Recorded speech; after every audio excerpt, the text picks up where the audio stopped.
Hundreds of thousands of students in the Denver area not in school today.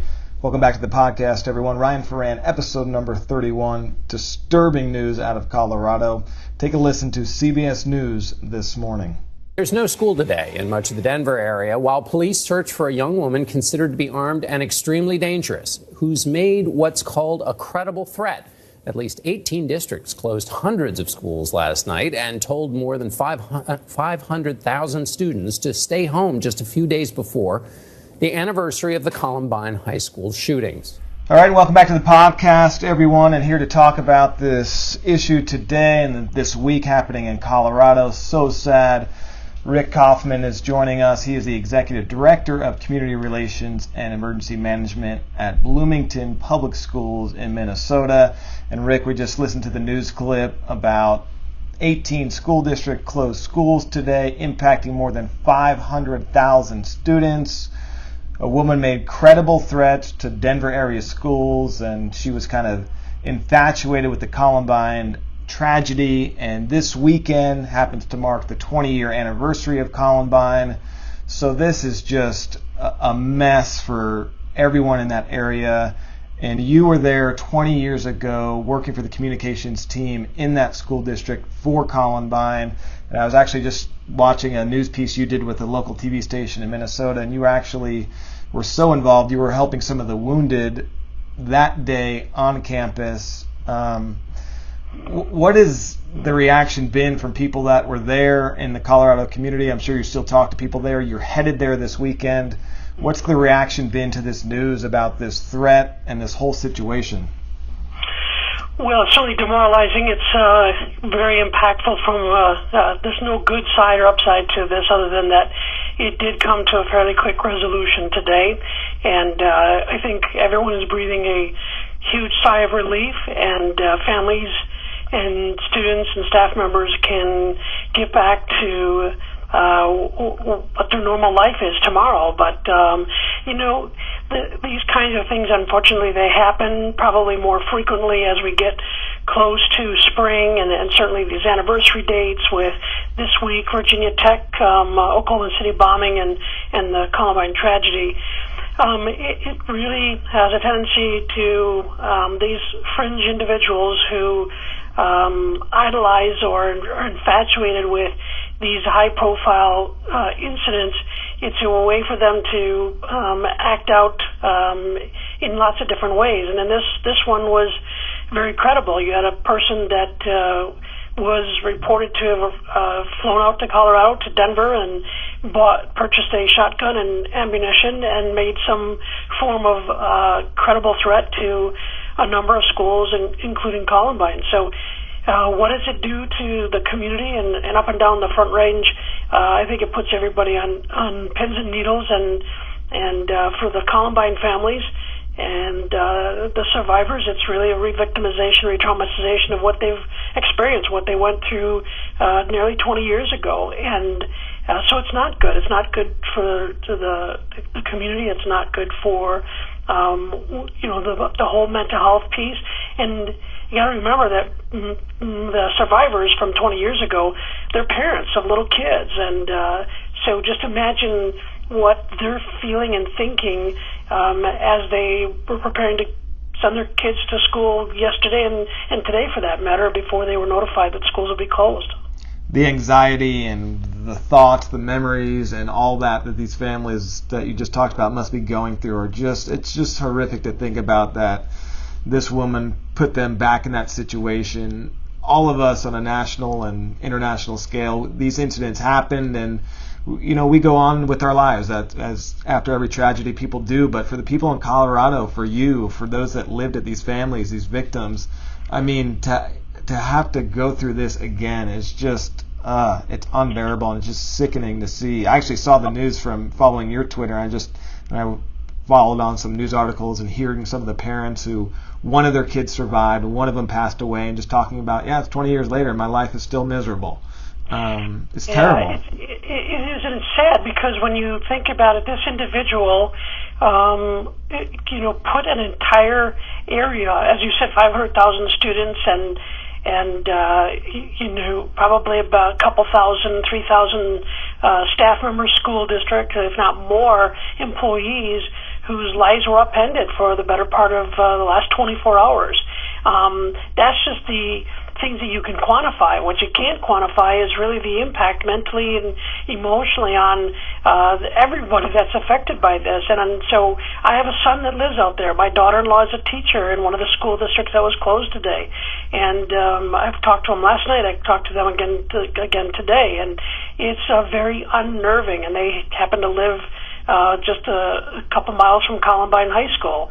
And so, it touches people in very different ways, but none of it is good. Again, I think the blessing in all this is that it is over, and that threat is no longer exists. But I can't imagine anyone is walking around feeling like that there's not going to be another threat, or this is the last of those kinds of incidents, because I just don't believe we live in a world that we can surely say that's the case or feel that way. And for those who are not following as closely as us, and especially you, so the woman we're talking about, she was found dead, self-inflicted. She killed herself today. I'm not sure exactly what led to that, but so that's why you're alluding to, and the fact that the threat is not there with this particular woman, which is great. So take us through, Rick. I know you've been following this, very closely. Through the process, through what the schools went through yesterday. They were kind of notified there's a threat, and then this is while kids are at school is in session, and they had kind of the process they went through, and then they canceled school. What can you shed about that process for all the schools out there? Yeah, what I can tell you is, from generally speaking in these kinds of situations, it was, my understanding, it was the Miami-based FBI. The woman was from South Florida, the Miami area.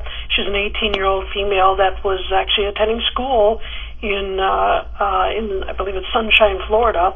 The Miami FBI alerted on Monday evening the Denver FBI offices based on the fact that the young woman's parents had notified that she was missing. From that, it was learned that she was in the Denver area. She was known to have a strong infatuation with the Columbine killings. Guessing, and we'll learn more obviously in the days ahead, that it's probably based on either social media accounts or websites that she visited and or commented on or wrote about. It is believed, based on early investigation, that she purchased a shotgun, and a pump-action shotgun as it was, and to have made some form of credible threats. And I say that multiple because law enforcement was reporting that it was not necessarily directed at any one school, but that it was received at multiple sites. And I think, the integrity of the investigation, we probably won't hear a lot of that in the public realm, so that we don't create this, someone else wanting to do something similar, and because to get that kind of reaction. The basis of the credible threat led to yesterday the schools all going into what their response protocol is. For many of them, it's a lockout. It might be different terminology at other schools. So, in essence, the threat existed outside the school, and because without the specificity, they were going to try to run the school as much as they could, but stepped up security measures.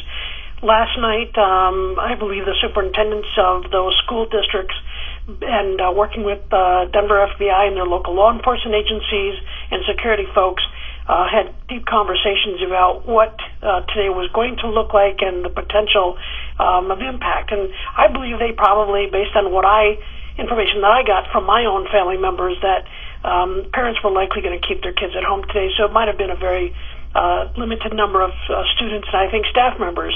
So I think the wise decision was made out of the abundance of caution for school districts to cancel classes today until more information could be learned, and frankly where this individual was located, because there were some sightings of her yesterday, maybe even into last night, but as of they were still looking for her early today until ultimately it resolved itself when I think police were law enforcement officers were closing in on her location when she decided to take her life by suicide. So again, I think the school districts did a great job of communicating and working together keeping kids and staff safe. And now the hard part is over. But it's over from the standpoint of that the incident is over. But they're going to deal with some fallout this week. Yet there's still this time of year, especially in the Colorado area, and the number of school shootings that they've had, and it's not Columbine is not the only one. It just has everybody probably on high alert, and as you said earlier, Ryan, the anxiety people are probably feeling is certainly ramped up.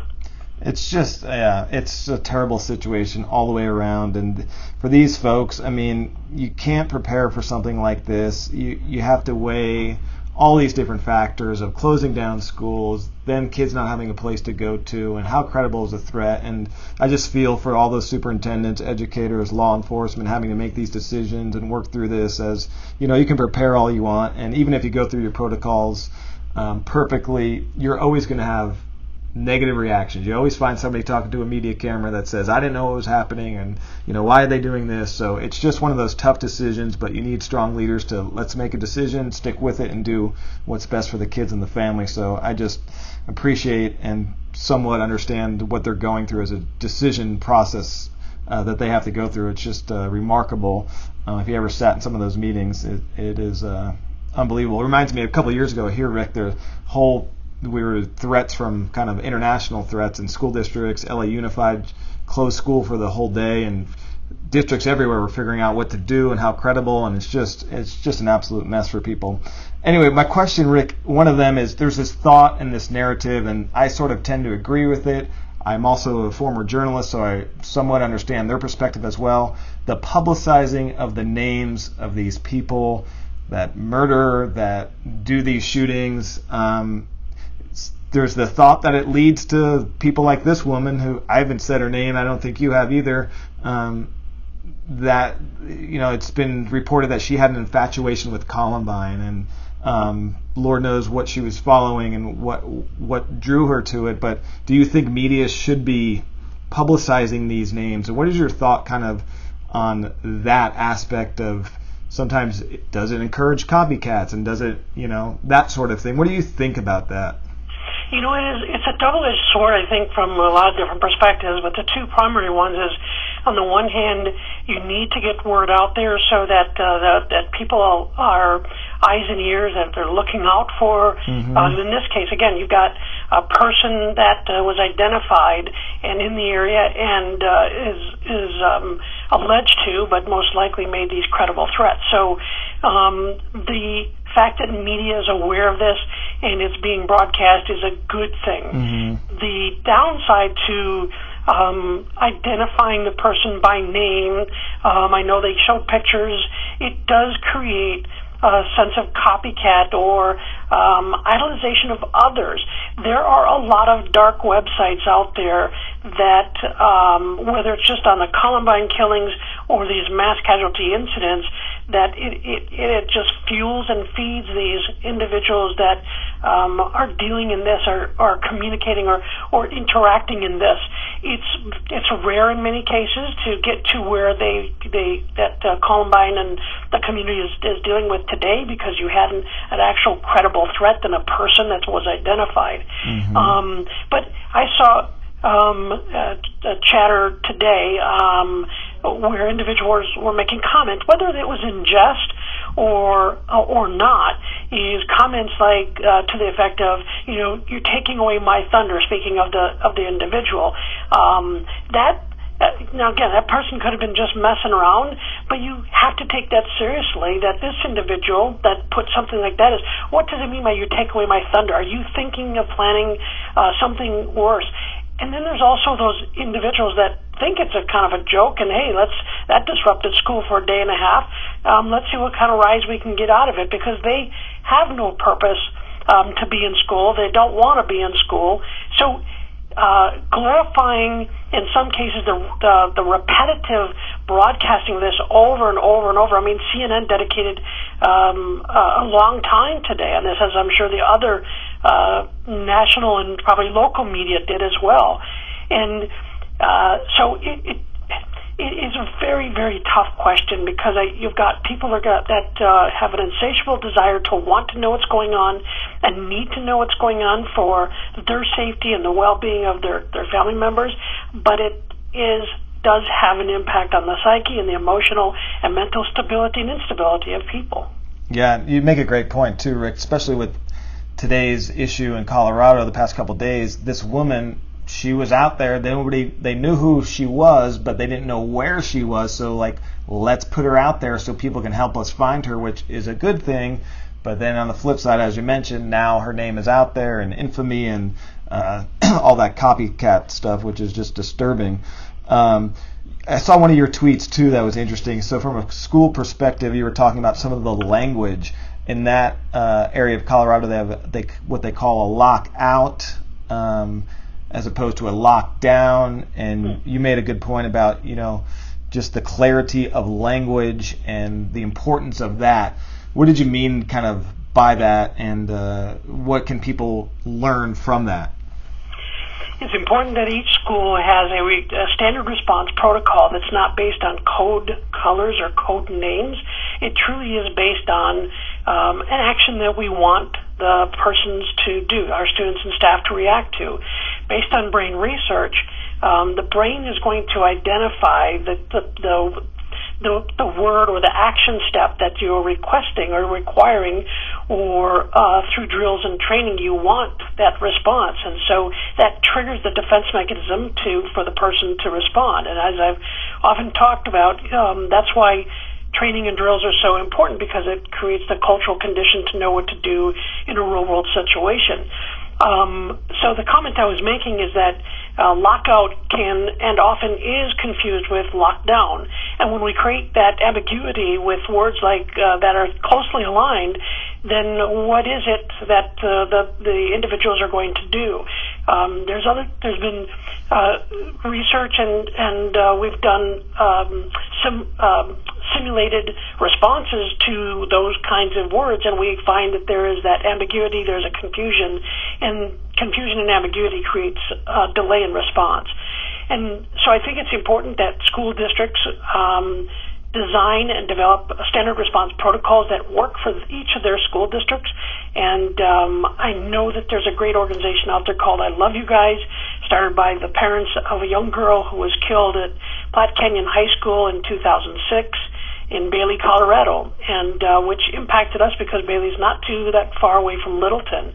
And John Michael Keyes and his wife have done a great job of training and bringing attention to these standard response protocols. But I believe in some cases use of some of that terminology is confusing.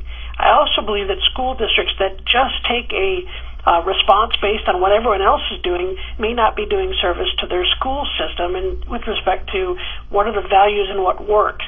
For anyone to go into a school district and say you need to say these are your response protocols without first knowing what have they used in the past and why would you change if that's been the culture, particularly the culture with respect to a person, staff members and students that have learned the standard response protocol. Trying to simplify it, frankly, so when you have an incident that you're going to respond in the same manner, in the same way each and every time depending on the situation.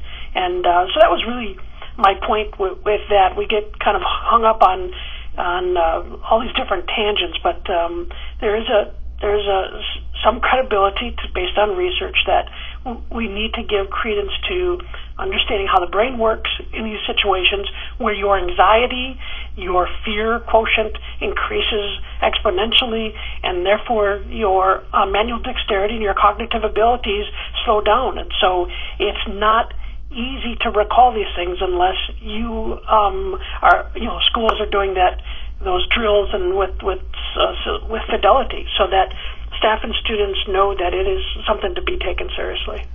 Rick, what do you remember from 20 years ago, that morning when you were first there on campus? What was that like? And just to give people an insight of exactly what you went through, and people 20 years ago, that scene and what they're still dealing with 20 years later, probably every day when they wake up and all throughout the day. Yeah, I mean, it was very surreal. It took a bit for your conscious brain to really tell you, or I guess reveal to you, that this was real. This was not a senior prank. This was there was bad things happening in that school. My background in my previous work and in schools, but prior to that in emergency management as a paramedic student working in an ambulance service for a number of years. So when I came on the scene, it was really truly offering triage and first aid and critical care to students that had been shot and either had made it out of the building or were being dragged out of the building, and getting them to rescue vehicles and ambulances. And so I was laser focused on that. That's what my training was. And so it was some period of time before I kicked into my role that I was hired for at Jeffco Public Schools, and ultimately for helping the school through that crisis. But that's what I remember. And then at some point transferring over to my responsibilities as the executive director of community engagement and community relations, and then ultimately being handed the responsibility to co-lead the crisis response team that managed all of the communications, media relations, memorial events, and other events that were tied to the tragedy. 20 years later, Rick, I mean, there were school shootings and school massacres before Columbine, but I think people remember this as the big first one that was publicized, that they knew that there was something like this that could happen. How much progress have we made? How safer are schools? And could this ever be totally preventable? That's a $60,000 question. I mean, it's a great question whether it can be preventable. I think we've got a lot of work to do in that area.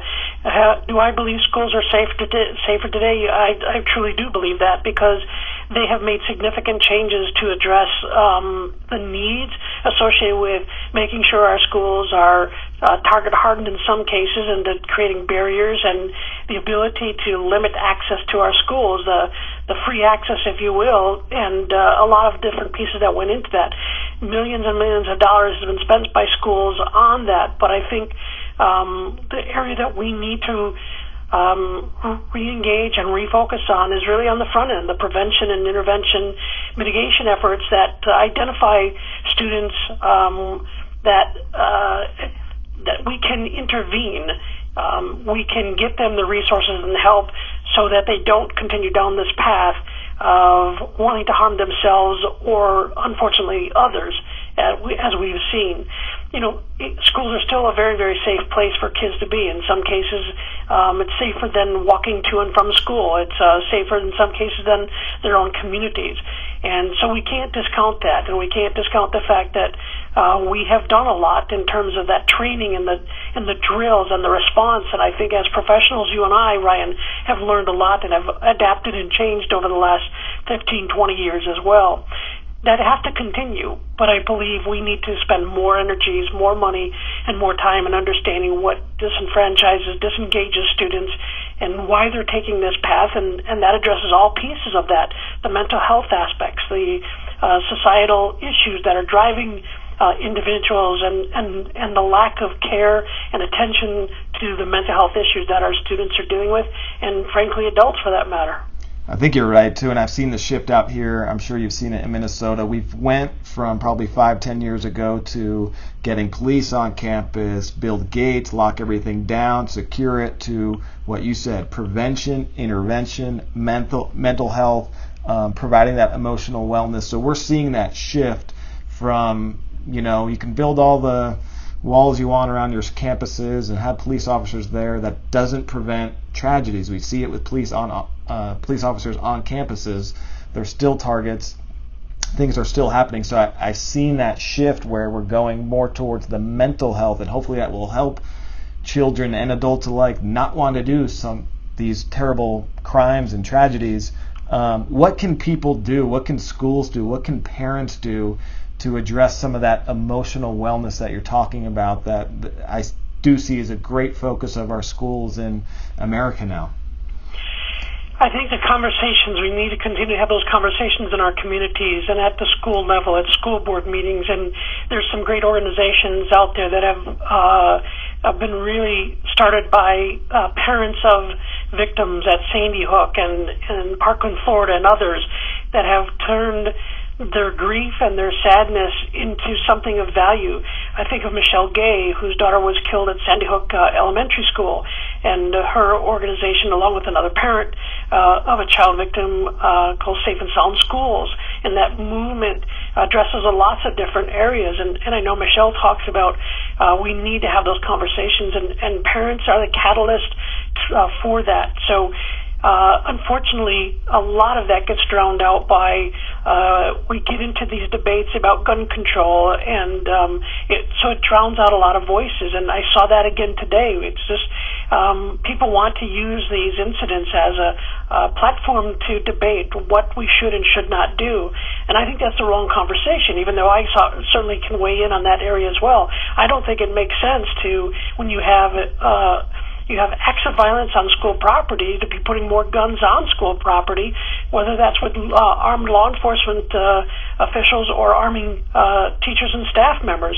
There's just not enough evidence to show that any of that has been effective or substantial in reducing and or preventing these kinds of incidents from happening. In fact, I think more and more research is starting to show that target hardening of schools and the other mitigation attempts, like security cameras and arming individuals, is doing more damage with respect to students' fears and abilities to learn and at levels that are expected of their age levels, because of the fear when they're coming to school and being in school. This is going to be a very tough week for those school districts that were closed today and dealt with this yesterday with a day-long or lockout, because now you've got 2 days to before the weekend, and so it's not going to be a normal school day tomorrow. There's still going to be some residuals emotionally and mentally with folks to deal with this, and from all age levels up and down the spectrum. So it's unfortunate, but I think, to get back to your original question, we got to keep the conversations going.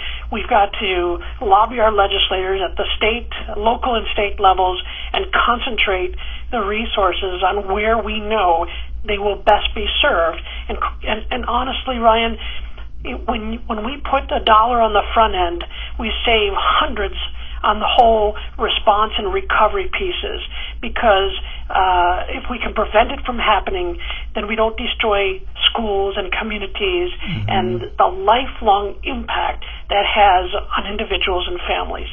Well said. And what a lot of people, Rick, outside of education don't understand is what you're alluding to and talking about is, you buy these surveillance cameras, you put in the locks, you buy these buzz-in systems for the gates, and you do all these things, and well, that takes away from spending money on counselors and emotional support. So you can only spend $1 once, and education in this country is poorly underfunded. So it is not as easy as you have all these armchair quarterbacks. Well, just do this, just do that.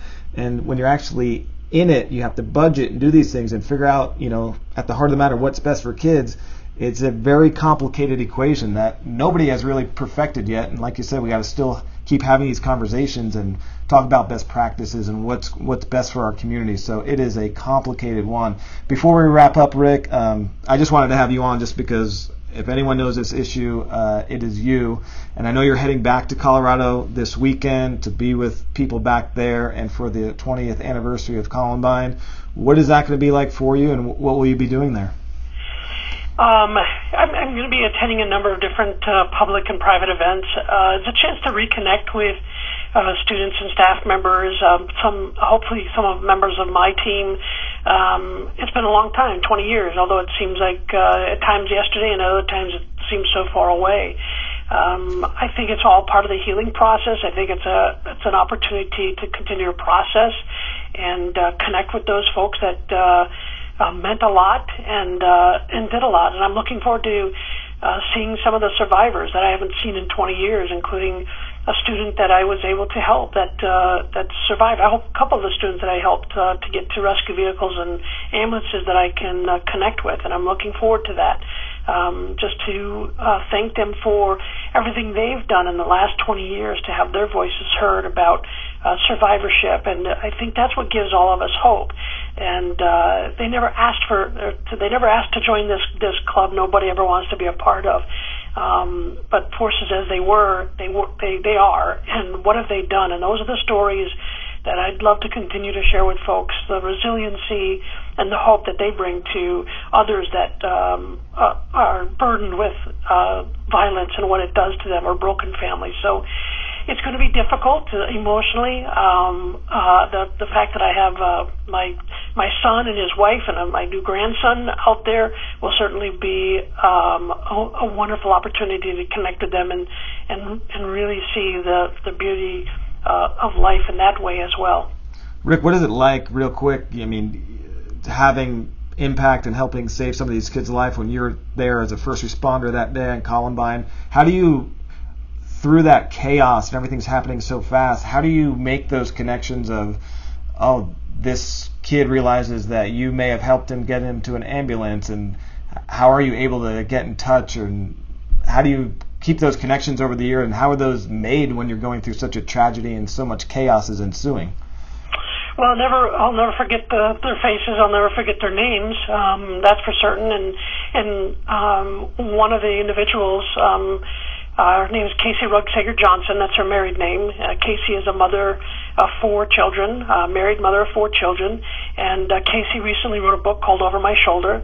Casey was one of the individuals that was able to help in the triage area to get her to an ambulance. She had taken a direct shotgun blast to her shoulder, destroyed her shoulder and a good portion of her hand. That's been rebuilt based through donors. And she has an incredible story to tell. And I connected with her a couple weeks ago for the first time in almost 20 years, and told her that she was one of the persons that I was able to get to safety. And so we're looking forward to seeing each other. And I really hope that it's going to be healing for both of us. And just the connection, I think, Ryan, more than anything, will it'll mean a lot to me.